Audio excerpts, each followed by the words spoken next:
Radio activity start करेंगे बेटा। Radio activity 1896 में हेनरी बैकरेल ने डिस्कवर करी थी।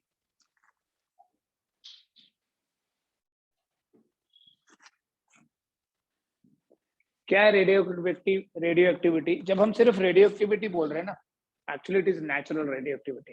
हेनरी बैकरेल ने नेचुरल रेडियो एक्टिविटी को 1896 में डिस्कवर किया था।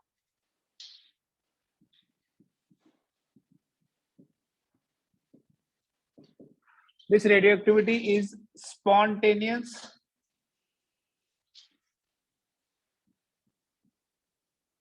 emission of radiations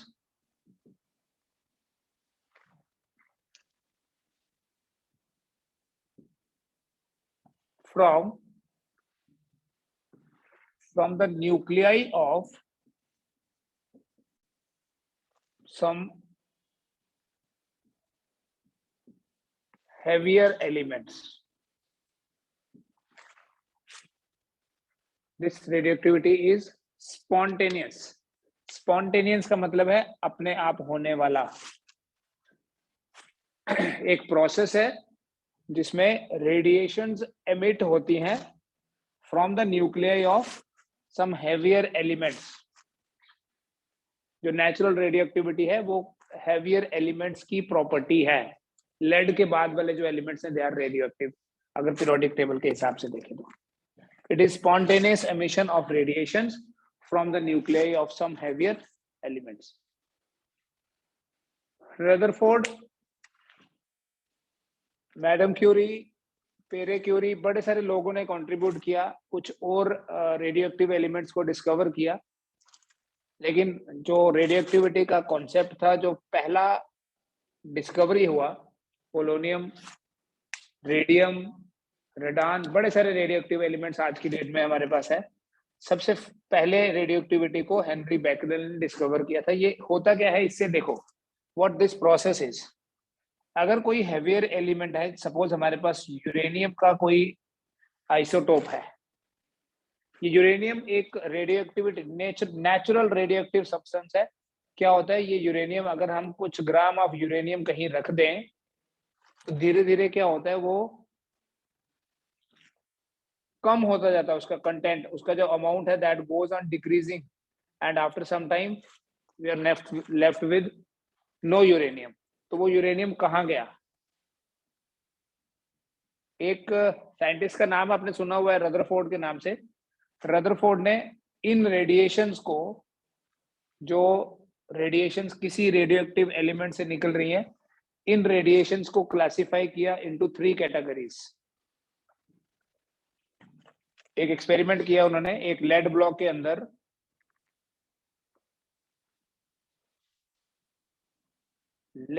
अंदर एक रेडियो एक्टिव एलिमेंट रखा।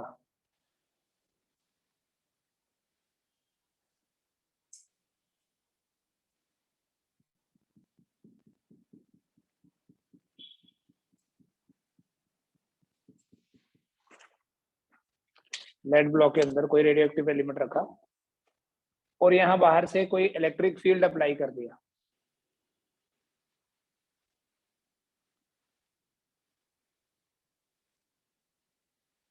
जैसे एक तरफ नेगेटिव प्लेट रख दी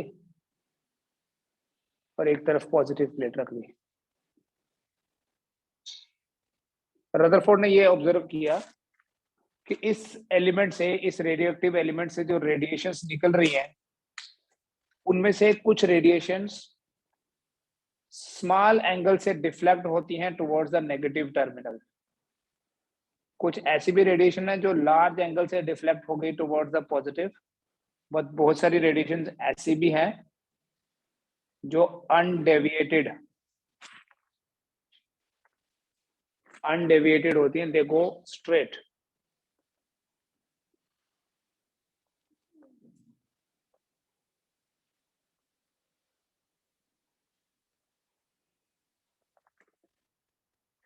इस एक्सपेरिमेंट के बेसिस पे रदरफोर्ड ने जो रेडिएशंस निकल रही हैं, उन रेडिएशंस को 3 कैटेगरीज में डिवाइड किया। अब देखो जो नेगेटिव टर्मिनल की तरफ आया, इसका मतलब उसके पास कोई पॉजिटिव चार्ज होगा, नेगेटिव की तरफ तो पॉजिटिव ही आता है, तो उसको नाम दे दिया अल्फा। जो पॉजिटिव की तरफ गया वो नेगेटिव है, जस्ट टू डिफरेंशिएट नाम दे दिया alpha beta and gamma, ABC alpha beta gamma ऐसे नाम दे दिया। फिर लेटर ऑन एक्सपेरिमेंटली ये देखा गया कि जो जो रेडिएशंस नेगेटिव की तरफ आई हैं वो बेसिकली हीलियम न्यूक्लियस है, और जो पॉजिटिव की तरफ आई है, जब ये तो सिर्फ उनके कॉमन नेम्स हैं अल्फा बीटा एंड गामा। हम यहाँ देखेंगे कि ये अल्फा है क्या, बीटा क्या है और गामा क्या है, राइट। तो on the basis of this experiment सिर्फ ये इलेक्ट्रिक फील्ड नहीं, रदरफोर्ड ने बेटा मैग्नेटिक फील्ड में भी चेक किया। देखो जब भी कोई एक्सपेरिमेंट होता है तो उसमें बहुत सारे हिट्स एंड ट्रायल्स होते हैं। रदरफोर्ड ने मैग्नेटिक फील्ड लगा के भी चेक किया कि अगर हम मैग्नेटिक फील्ड ले लें और यहाँ से रेडिएशंस को एमिट करवाया जाए,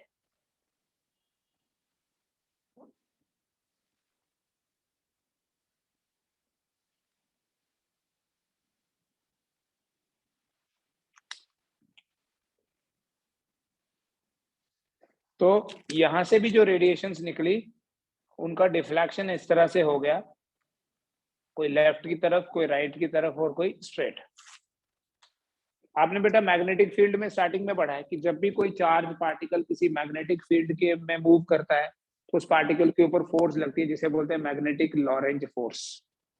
ठीक है, अगर आपको याद हो तो हम एक फॉर्मूला पढ़ते हैं, एफ बी वी।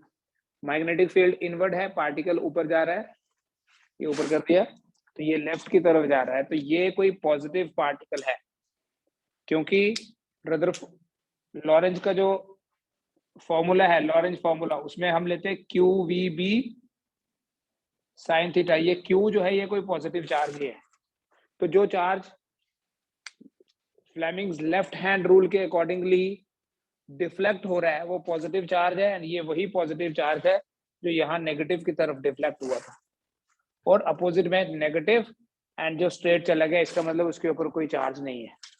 ठीक है, कोई भी पार्टिकल अगर मैग्नेटिक फील्ड के पैरेलल या एंटी पैरेलल है तब भी फोर्स नहीं होती, लेकिन अगर उस पार्टिकल का चार्ज नहीं होगा, अगर Q ही जीरो है तो एफ भी जीरो है, क्यू वी बी साइन 90, तो ये पार्टिकल भी स्ट्रेट चला गया।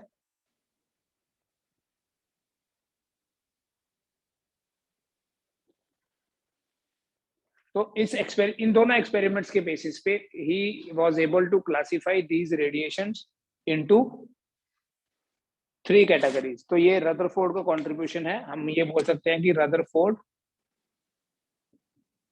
classified the radiations into 3 categories। Radiations को 3 कैटेगरीज में डिवाइड किया, अल्फा,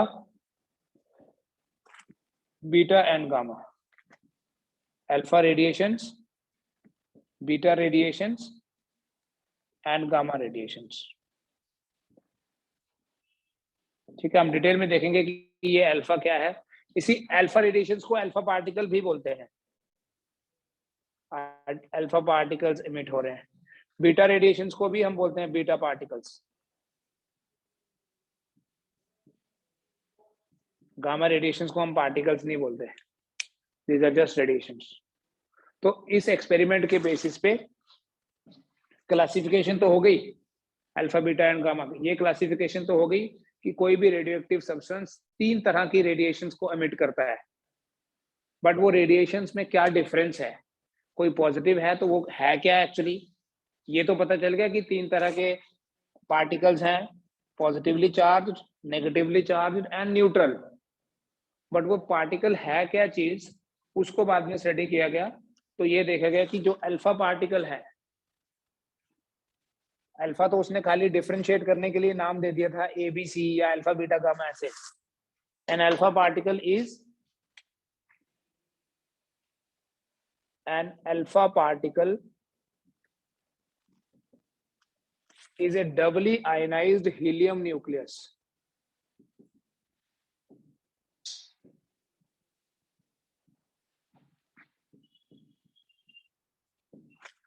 अल्फा पार्टिकल क्या है, एक डबली आयनाइज्ड हीलियम न्यूक्लियस है, और एक जो बीटा पार्टिकल होता है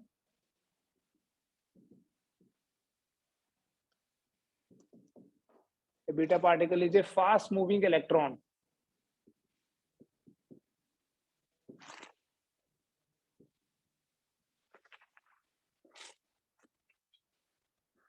ठीक है, देखो जो रेडियो एक्टिविटी है ये न्यूक्लियस की प्रॉपर्टी है, किसी भी हैवियर न्यूक्लियस की, और उस हैवियर न्यूक्लियस की प्रॉपर्टी क्या है कि अल्फा पार्टिकल एमिट होता है या बीटा पार्टिकल एमिट होता है या gamma radiations. Gamma radiations are nothing, gamma radiations are photons.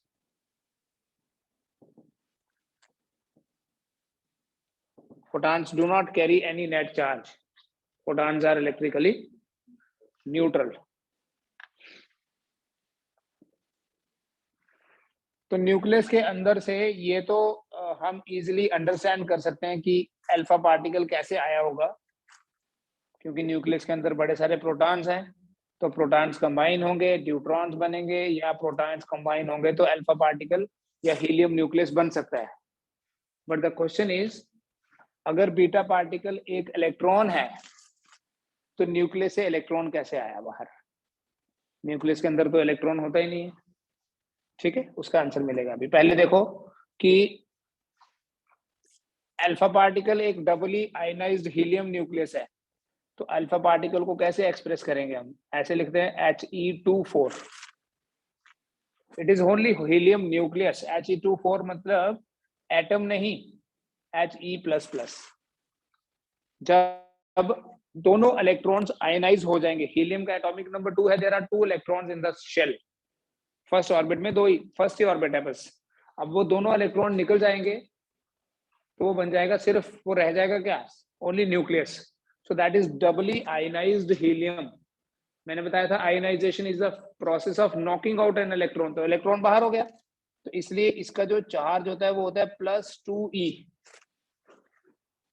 ठीक है, और जो बीटा पार्टिकल है, beta particle is just electron, H electron है, वी राइट लाइक दिस -1 0, और इसका चार्ज होता है -1e, which is -1.6 into 10 raised power -19 coulomb, and this is 3.2 into 10 raised power -19 coulomb. बेटा बीटा पार्टिकल जो है, इलेक्ट्रॉन के अंदर बीटा पार्टिकल कहां से आ गया? बेसिकली एक चीज आपने जब न्यूक्लियर फोर्स पढ़ा था वहां एक चीज देखी थी कि न्यूक्लियस के अंदर कोई भी प्रोटॉन परमानेंटली प्रोटॉन नहीं होता, और ना ही कोई न्यूट्रॉन परमानेंटली न्यूट्रॉन है। उनके बीच में मेसॉन्स का एक्सचेंज होता रहता, एंड उस एक्सचेंज के कारण न्यूक्लियर फोर्स होती है। अब ये इलेक्ट्रॉन कहां से आता है बेटा? जब न्यूक्लियस के अंदर एक न्यूट्रॉन, लिख भी लेते हैं, a beta particle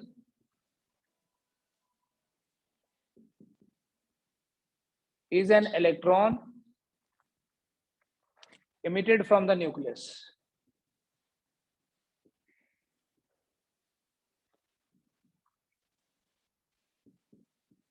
beta particle क्या है? एक इलेक्ट्रॉन है which is emitted from the nucleus.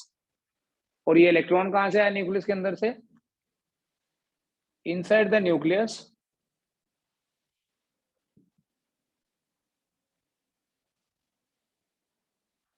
when a neutron gets converted into a proton,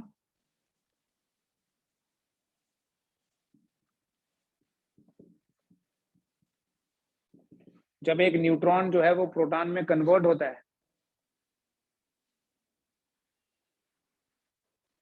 an electron is created.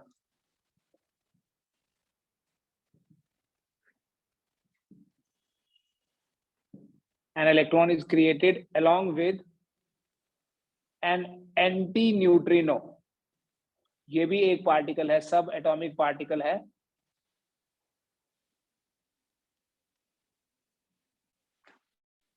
which is created inside the nucleus. जब एक न्यूट्रॉन प्रोटॉन में convert होता है, electron create होता है along with anti neutrino. This electron comes out as a beta particle. ये electron emit होता है एज ए बीटा पार्टिकल. ये लिखो, फिर मैं समझाता हूँ. देखो बेटा, ये प्रोसेस समझो. बीटा पार्टिकल एक इलेक्ट्रॉन है जो न्यूक्लियस से एमिट होता है. ठीक है, रेडियो एक्टिव जो एलिमेंट है उनके न्यूक्लियस से. क्योंकि न्यूक्लियस के अंदर जब एक neutron, we write N01 for a neutron, एक प्रोटॉन में कन्वर्ट होता है. 01 का मतलब ये चार्ज और ये मास, ये प्रोटॉन में कन्वर्ट होता है. प्रोटॉन के लिए वी राइट 11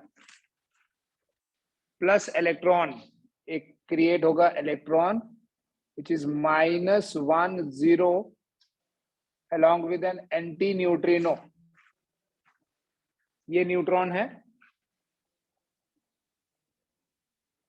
ये प्रोटॉन है, ये इलेक्ट्रॉन, और ये है एंटी न्यूट्रिनो.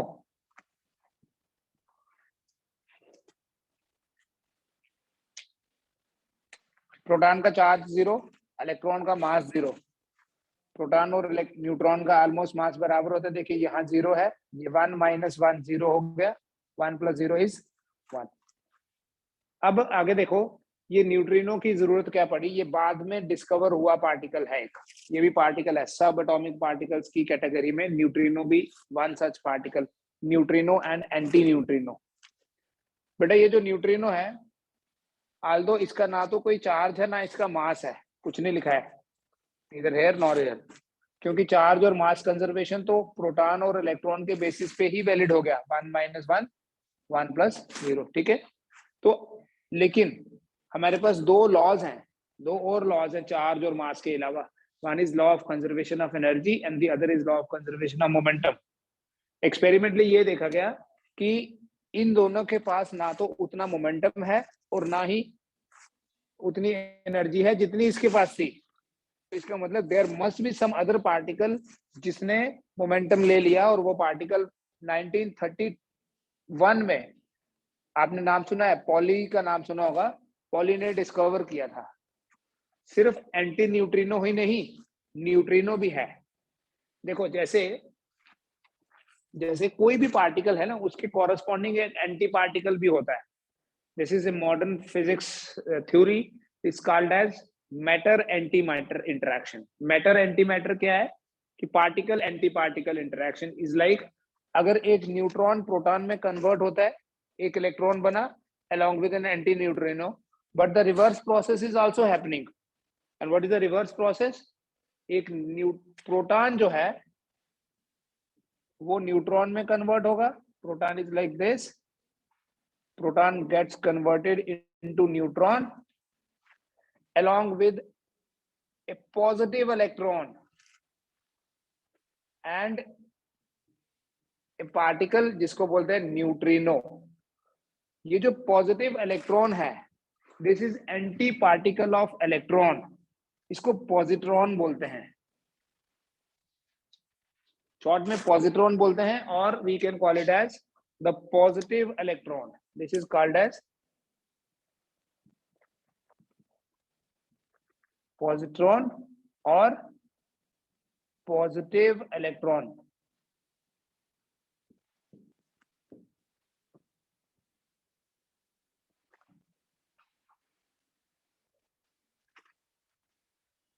ठीक है, it is antiparticle of electron. जैसे इलेक्ट्रॉन जो है,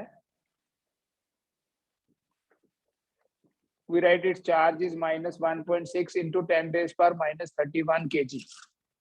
We write, sorry, charge -19 coulomb, और इसका हम मास लिखते हैं 9.1 into 10⁻⁻31 kg.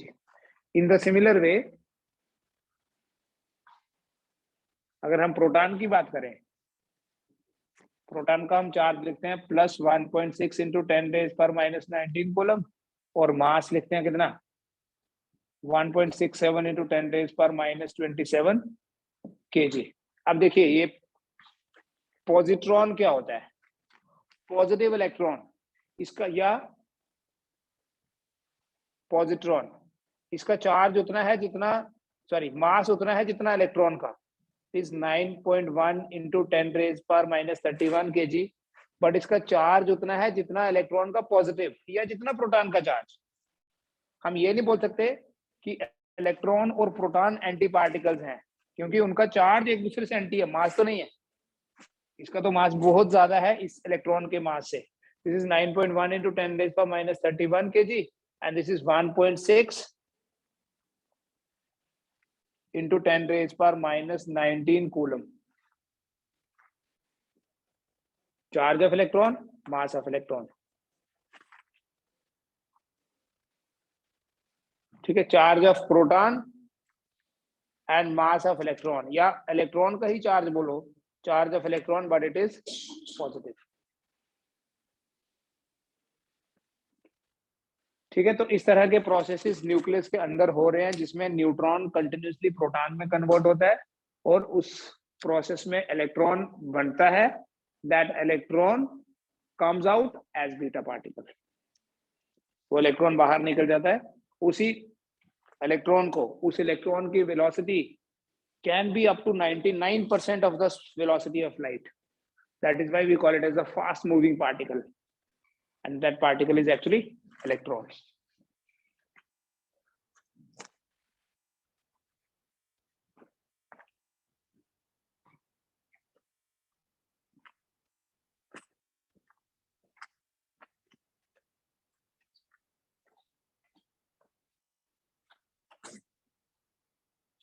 उसके बाद देखिए,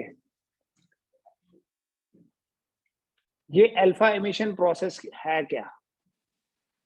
इतना तो समझ में आता है कि अल्फा एमिशन एक ऐसा प्रोसेस है जिसमें न्यूक्लियस अल्फा पार्टिकल को एमिट करता है, बट इस अल्फा एमिशन से क्या चेंज आती है वो देखना। फिर यही जो स्टेटमेंट में लिखूंगा ना, ये आपको न्यूमेरिकल्स में हेल्प करेगी लेटर ऑन। अल्फा एमिशन में क्या होता है बेटा, जब भी कोई nucleus, whenever a nucleus emits an alpha particle,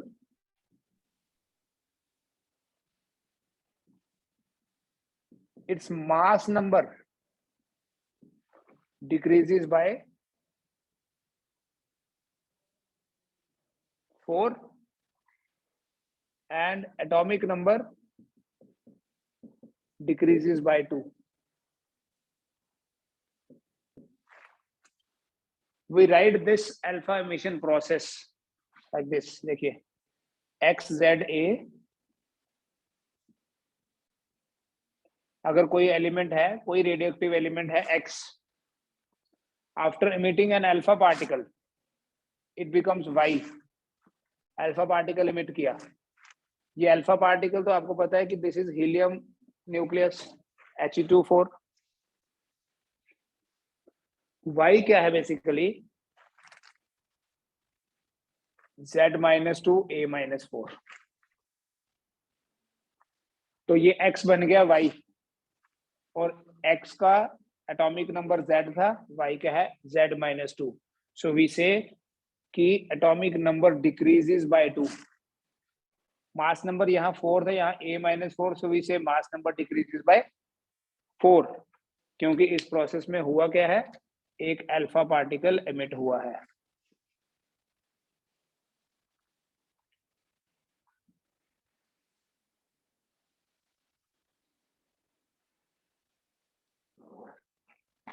ठीक है, दिस पर्टिकुलर न्यूक्लियस जिसने अल्फा पार्टिकल एमिट किया है, इसको पेरेंट न्यूक्लियस बोलते हैं, या अगर बड़े सारे होंगे तो parent nucleus, this is daughter nucleus.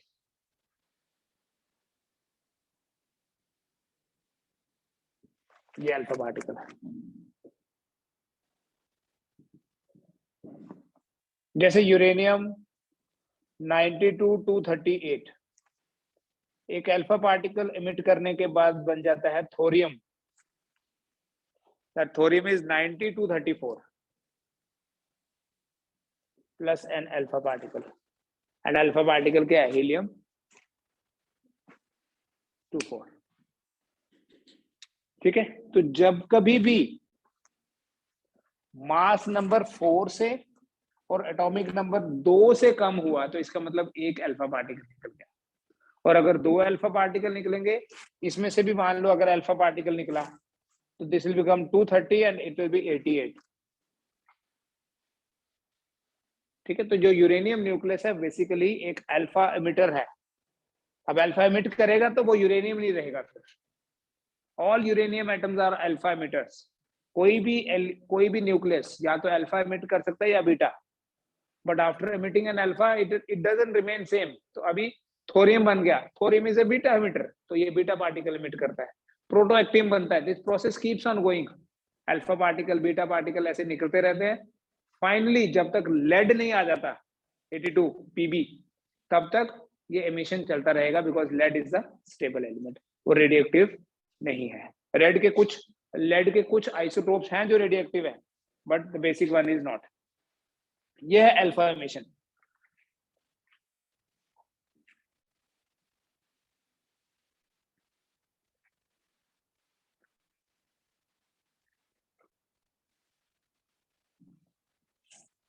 फिर देखो ये बीटा एमिशन क्या होता है।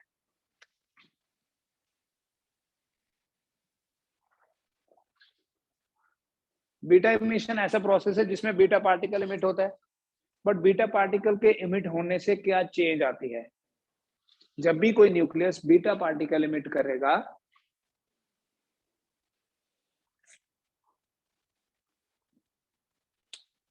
जब भी कोई nucleus whenever a nucleus emits a beta particle, तो इसका जो मास नंबर है वो सेम रहेगा। whenever a nucleus emits a beta particle, its mass number remains same, but इसका जो एटॉमिक नंबर है that increases by 1, atomic number will increase by 1। और इस रिएक्शन को भी देखो, XZA becomes YZ plus 1 A plus beta particle, which is nothing, it is simply an electron।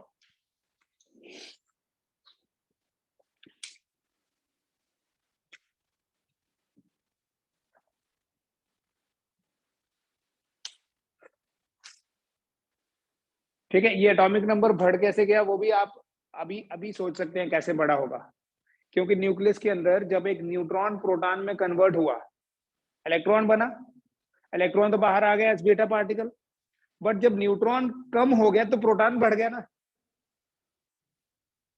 Proton में convert हुआ, ये रिएक्शन अभी लिखा था, न्यूट्रॉन प्रोटॉन में कन्वर्ट हुआ, एक इलेक्ट्रॉन बना, एंटी न्यूट्रिनो बना, तो ये तो आ गया बीटा पार्टिकल की जरा बाहर, बट अब न्यूट्रॉन कम हो गया लेकिन प्रोटॉन बढ़ गया। मास तो सेम रहा बट चार्ज तो बढ़ गया ना। तो न्यूक्लियस के अंदर जब कितने प्रोटॉन्स हैं वही तो एटॉमिक नंबर होता है। तो जब एक न्यूट्रॉन प्रोटॉन में कन्वर्ट हो गया तो एक प्रोटॉन बढ़ा, बेशक न्यूट्रॉन भी कम हुआ, बट न्यूट्रॉन के बेसिस पे एटॉमिक नंबर तो था ही नहीं। Atomic number is the number of protons in the nucleus. तो जब एक न्यूट्रॉन कम होके प्रोटॉन में कन्वर्ट हुआ तो प्रोटॉन पहले अगर 10 थे तो अभी 11 प्रोटॉन हो गए, बेशक न्यूट्रॉन भी 10 थे और अब 9 हो गए। समझ में आ रहा है। तो न्यूट्रॉन एक कम हुआ लेकिन उससे उसके चार्ज पे कोई फर्क नहीं पड़ेगा। किसके? न्यूट्रॉन की वजह से तो चार्ज था ही नहीं। तो एक प्रोटॉन बढ़ा इसलिए इट विल इंक्रीज बाय 1, मास पे नहीं बढ़ेगा क्योंकि न्यूट्रॉन और प्रोटॉन का मास तो सेम है। ठीक है। तो इसलिए Z+1 मतलब एमिट हो रहा है बीटा पार्टिकल, बट फिर भी एटॉमिक नंबर बढ़ रहा है, और मास नंबर जो है वो मास नंबर तो सेम ही रहा। तो जब मास नंबर सेम रहे तो सोच लेना कि बीटा पार्टिकल एमिट हुआ है, सिर्फ एटॉमिक नंबर चेंज हो रहा है। लेकिन ऐसे ही अगर गामा एमिशन होगा ना, गामा एमिशन में कुछ भी चेंज नहीं होगा, नीदर एटॉमिक नंबर नार मास नंबर, XZA, तो ये भी XZA ही है। द ओनली डिफरेंस इज ये एक्साइटेड स्टेट है और ये ग्राउंड स्टेट है। तो जब भी ये ट्रांजिशन एक्साइटेड स्टेट से ग्राउंड स्टेट होगी, फोटॉन्स विल बी रिलीज्ड। अब ये कौन सी किसकी एक्साइटेड स्टेट है? न्यूक्लियस की, क्योंकि कोई भी अल्फा पार्टिकल या बीटा पार्टिकल एमिट करने के बाद जो न्यूक्लियस है वो एक्साइटेड स्टेट में चला जाएगा, अनस्टेबल स्टेट में होगा, तो ग्राउंड स्टेट में वापस आएगा। ग्राउंड स्टेट में वापस आएगा तो फोटॉन या गामा रेडिएशंस एमिट होंगी। ठीक है, दिस विल ऑलवेज हैपन। दो बीटा एक साथ कभी नहीं निकलेंगे। After emitting an alpha or beta, it goes into the excited state and then radiations are emitted, gamma radiations। फिर वो जो ग्राउंड स्टेट आई, वो ग्राउंड स्टेट में कौन सा एमिटर है? अल्फा एमिटर होगा तो अल्फा एमिट करेगा, बीटा एमिटर होगा तो बीटा एमिट करेगा। ठीक है, न्यूक्लियस कैन एमिट इधर अल्फा और बीटा, बट अल्फा और बीटा एमिट करने के बाद अल्फा या बीटा कोई भी, वो गामा रेडिएशंस भी एमिट करता है।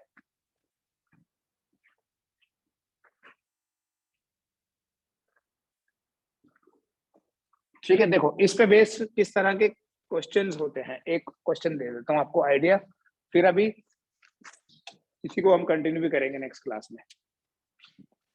मान लो, चलो दो क्वेश्चन बताता हूं। एक एलिमेंट है एक्स जेड ए, इसने एक अल्फा पार्टिकल एमिट किया, तो बन गया सपोज x1।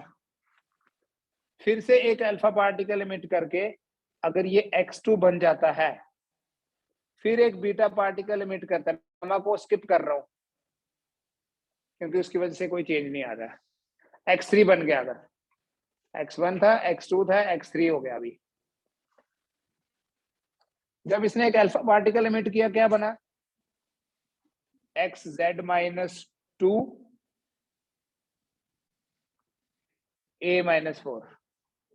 फिर x2 बन गया, अल्फा पार्टिकल निकला, क्या बना?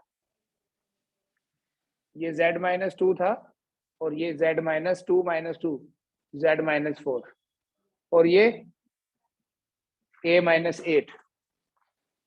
फिर एक बीटा पार्टिकल निकला, ये तो सेम रहा, इसमें एक प्लस कर देना, +1, दिस विल बिकम z-3।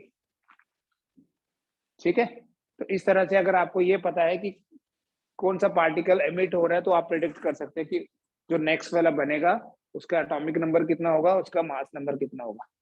मान लो कोई एलिमेंट है x से 92 to 38 और फाइनली ये y बन जाता है। ठीक है, y बन जाता है जिसका एटॉमिक नंबर है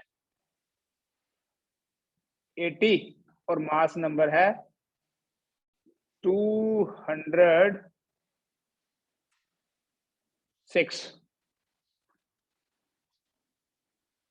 ठीक है, तो आप बताओ कि जितने भी प्रोसेसेस हुए होंगे, कभी अल्फा, कभी बीटा, कभी गामा, गामा कितने निकले वो तो नहीं बता सकते, बट कितने अल्फा पार्टिकल्स निकले और कितने बीटा पार्टिकल्स इमिट हुए हैं इन दो सीरीज, ये भी नहीं बता सकते पहले कौन सा हुआ बाद में कौन सा हुआ, बट ये हाँ टोटल बता सकते हैं कि टोटल कितने अल्फा निकले होंगे और कितने बीटा निकले होंगे जब x 92 to 38 फाइनली y में कन्वर्ट हो गया, विच इज 80 206। बताओ अल्फा पार्टिकल्स कितने? देखो अल्फा पार्टिकल 8, क्योंकि मास नंबर में जो भी चेंज आ रही है वो होती है अल्फा पार्टिकल के कारण है। एटॉमिक नंबर तो दोनों में चेंज होता है, लेकिन मास नंबर सिर्फ तभी चेंज होता है जब अल्फा पार्टिकल निकलता है। एक अल्फा पार्टिकल निकलेगा तो मास नंबर जो है वो डिक्रीज हो जाएगा बाय 4।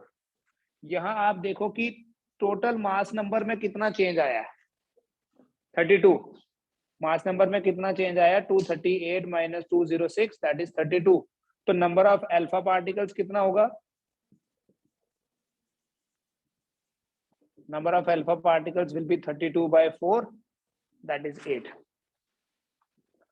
इसका मतलब ये है, ऐसे देखना, x 90 92 to 38 में से जब 8 अल्फा पार्टिकल निकले होंगे, चाहे एक साथ नहीं भी निकले, तो 8 अल्फा पार्टिकल निकलने के कारण अगर ये x डैश बन गया है या x1 बन गया है, तो सिर्फ 8 अल्फा ही निकलते तो ये बनता 232 और ये कितना बन जाता?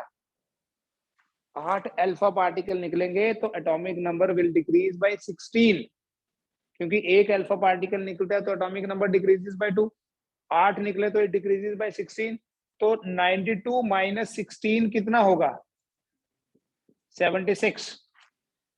ठीक है, इसका मतलब जो 8 अल्फा पार्टिकल निकले उसके कारण ये बनना चाहिए था 76 232, लेकिन हमें ये भी पता है कि जब एक बीटा पार्टिकल निकलता है तो it increases by 1 atomic number. यहां तो एटॉमिक नंबर में कितना चेंज दिखाया हुआ है? ये तो 12 का दिखाया है, तो 8 अल्फा के कारण तो 16 का होना चाहिए था। इसका मतलब जब इसमें से 4 बीटा पार्टिकल निकले होंगे, ये 80 बन जाएगा। एक निकलता तो 77, 2 निकलेगा तो, और ये 80 एंड दिस विल रिमेन 232। सो आपका फाइनल आंसर ऐसे आएगा, कितने अल्फा पार्टिकल्स निकले? 8, और कितने बीटा पार्टिकल्स निकले? 4। नंबर ऑफ बीटा पार्टिकल्स पहले कैलकुलेट नहीं किया जा सकता, पहले आपको वो कैलकुलेट करना है जिसके कारण एटॉमिक नंबर चेंज हो रहा है, क्योंकि एटॉमिक नंबर सिर्फ अल्फा में चेंज हो रहा है, मास नंबर तो दोनों में ही चेंज हो रहा है। तो इतने अल्फा पार्टिकल निकलने के कारण एटॉमिक नंबर ये होना चाहिए था, लेकिन एक्चुअली इतना है, तो इसका मतलब बीटा पार्टिकल भी निकले हैं। कितने? जो भी डिफरेंस आपको दिखेगा वो। ठीक है, इसको देख लीजिए आज। Will continue with the same radio activity tomorrow also.